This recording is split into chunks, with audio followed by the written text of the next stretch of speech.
In the last few episodes, we've been rebuilding the S4 suspension. Coilovers, control arms, the works. Even though we're not completely done, this week we're turning our sights back to the TT. I've got some big plans for the car on the way, so we better get it prepped.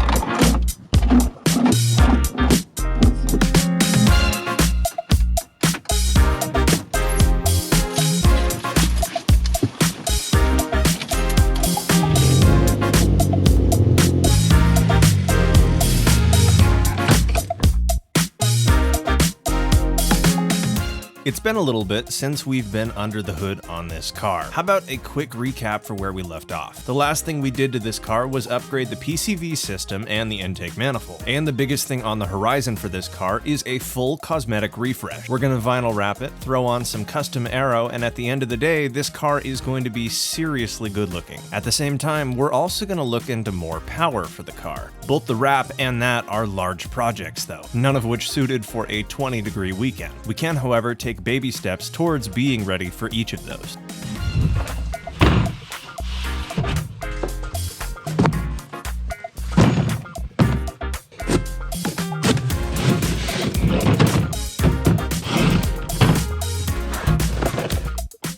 What you see before you are 3 different items for this car, 2 of which we're going to deal with today. The weather stopped us from doing the third. If our goal is to make the car look better with the wrap, we're going to want to improve some trim along the way. Otherwise, it's just going to stick out like a sore thumb. This is a honeycomb grille, which is going to match with the rest of the car. I think it's going to be an upgrade over the OEM one. Along with that, this car is also due for an oil change, and we definitely want to do that before even considering more power. So, we're going to start with that.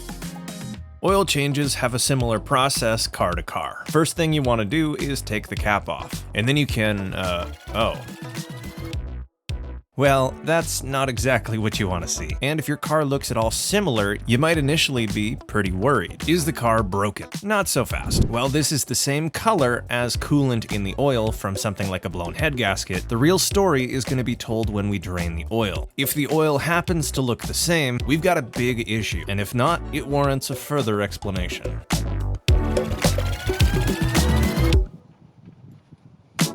Other than looking pretty used, the oil is completely fine. So why is there gunk in the valve cover? For starters, the PCV system is the system that's supposed to clear that out. As you might remember, when we replaced the PCV system, we found out the OEM one had been broken for who knows how long. So there was never really a filter for stuff like this to begin with. It's also the middle of winter, and I happen to work remotely, so my cars don't really get driven on super long trips very often. And what that means is that this engine may simply not get warm enough on these short trips to fully burn off all of the moisture from the environment. This hopefully won't happen again since we have a new PCV system. And to double down on preventing this, we're going to throw in an inline catch can. So for now, I just cleaned it up as best I could and moved on to the filter. The filter on this car is not exactly in the most serviceable position. It's easy enough to reach, but there's really no way to do it without getting oil everywhere. It's above this old intercooler pipe and facing upwards, so it ends up falling on nearly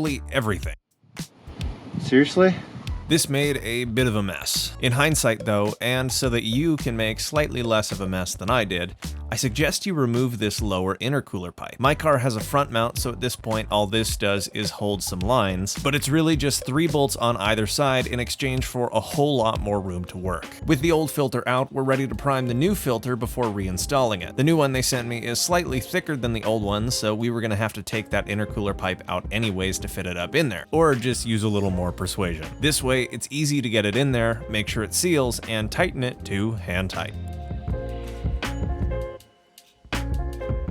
With the filter in its new home, I was ready to reinstall that intercooler pipe that I removed and the lines that attached to it. In doing so, I noticed my secondary air injection pump is a little bit loose. I held it in place with some zip ties and then moved on to loosely threading in the new magnetic drain plug. The oil pan is aluminum, and consequently so are the threads. So you want to make sure you fully hand tighten this before torquing it down. Try your best not to over torque this. Retightening a drain plug is a lot easier than replacing an entire pan. I seem to have this strange luck with oil changes. It seems like even if the day was relatively nice, whenever I do an oil change, it starts to snow a bit. Today was no real exception, but it also wasn't that much of a surprise. Thankfully, I don't mind working in the cold that much, and I'm under the car anyways, so it's not like I'm getting snowed on. My apologies if there's any moisture on the lens though. Now we are finally ready to fill the car up with oil, and just like the S4, we're gonna use some Liquimoly. A German car gets German oil. I do suggest looking up your specific 1.8 for the amount of oil that you put in. The kit that I ordered intentionally gave you more than you need, so I had to do a little bit of guess and check work to see that the level was correct at the end. Overall, a pretty simple oil change, though not quite as easy as the S4. I'm glad we made time to check this off the list, and I think it's going to come in very useful with what I have planned for the car in the future. I let the car run for a bit, double-checked the level, added a little bit more, and did that a few more times until I was satisfied with the amount of oil in the car. That makes the first job for today a success.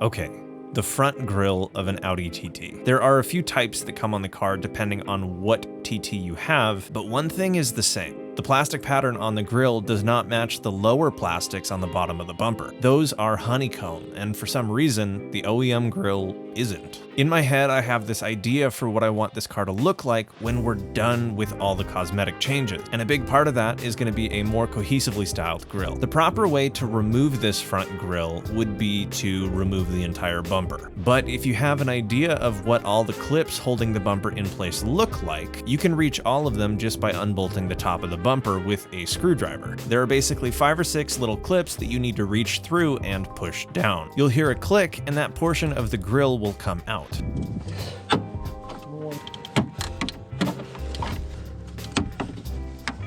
Once all those clips are dealt with, you can pull the grille towards you and away. Just the top is going to come out, and then you can pull the whole thing straight up.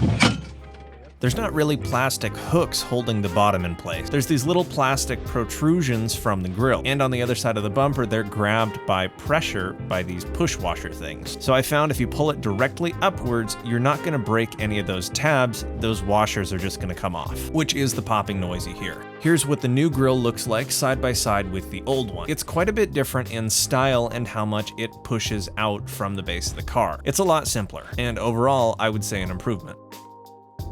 Here's where it's gonna get controversial. I don't want my cars to be badgeless. I think debadging your car has its place. Personally though, I like the look of retaining both the OEM logo and the Quattro badge. So I removed both of those from the OEM grille. Ironically, the Audi logo uses the same sort of attaching method as the grille does to the bumper, so it comes off really easily with the flathead. It also snaps really easily into this adapter piece for the new grille. I didn't like how the adapter piece looked though. I played with it for a bit, but there were a bunch of holes in the back behind the emblem, so I improvised. Didn't like how this was fitting, so I decided to just use emblem adhesive for now until we get a proper bracket and emblem that we can use with this. This is temporary. Do the same thing for the Quattro badge. This is quite good. I've got a new back piece for both of these emblems on the way, but this is more than solid enough to stay in place for now. Unlike the original grille, this one is designed to be removable without removing the entire front bumper. If you slide the bottom in first and pull it forward, it snaps into place. Then the top will snap into those OEM holes. Reversing that process is also a really easy way to remove this new grille, which we'll do when the new emblem shows up. I was gonna also do the headlight restoration today, in fact right now, but it's been snowing off and on as you can probably tell, so I think we may push that to another day. We have pretty much everything to wrap it, but as you can see, a little cold outside to do that. And I know I'd tear through the material and get frustrated, so we're kind of waiting for it to warm up a little bit. As the oil change indicated, we are gonna try to escalate our search for a catch cam that'll help with that kind of moisture and whatnot, because it's likely just due to me driving short trips in the cold. Basically, the engine doesn't get warm enough to burn off any moisture. Easy fix, hopefully, and I'm glad that our oil looked good. I did some research. It looked like Osur used to make carbon mirror caps for this car. It looks like they're out of stock, and I don't know how long it's going to take. I like darker mirrors on my cars. I haven't revealed the color we're wrapping the car yet, but it will look good with darker or black trim or carbon mirrors if we can find some. There's some eBay carbon caps. I don't like that they don't replace the whole mirror. They kind of cut off and leave a little bit of the actual OEM mirror. I'd rather honestly just source some black OEM mirrors, which might actually look better than carbon because we don't have much carbon on the car anymore. Right now, we kind of just have a bunch of black trim, and I think that's going to be our best bet. This grille alone is a big step forward, and I'm glad we got some other maintenance on the car done.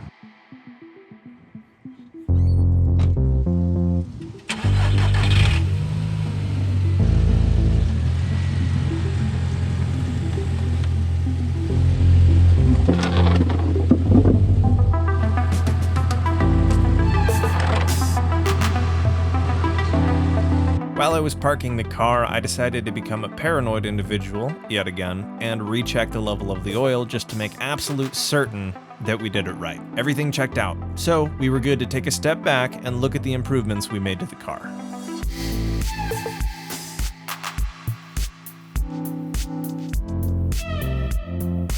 I really like how this grille looks compared to what was on the car before. Not only is it no longer sun-faded, but it matches the rest of the trim on the car. We have a honeycomb rear diffuser, as well as the lower grills on the front bumper are also honeycomb. Everything's cohesive now, and I think with the rest of the cosmetic upgrades I have planned, the wrap is going to look incredible on the car.